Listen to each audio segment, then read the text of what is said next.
Ça, oui. Oui, Robert Badinter, juriste. Il y a, je tiens à le dire, un seul terme qui convient pour ce qui advient dans le monde arabe. Ce n'est pas nécessairement le terme poétique printemps ou le terme réveil, qui impliquerait en effet un long sommeil. Il faut dire les choses simplement, et le propos a été un instant effleuré par M. Margerie, et dit, ce qui ne m'a pas surpris, par mon ami Moussa, quand le peuple se soulève massivement contre un régime établi et que ce régime s'effondre, ça s'appelle une révolution. C'est ainsi, et c'est une loi constante. Nous avons assisté et nous assistons à des révolutions dans le monde arabe.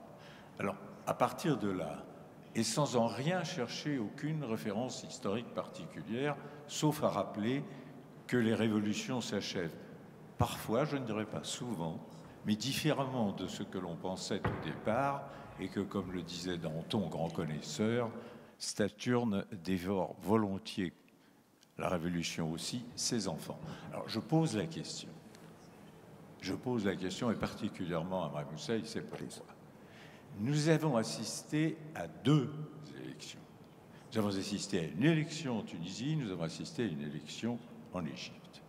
Et nous avons vu dans ces deux cas, je prends seulement ces deux cas, à l'évidence, un mouvement allant dans le sens d'un renforcement politique, d'une présence politique forte de mouvements islamistes qui se déclarent modérés.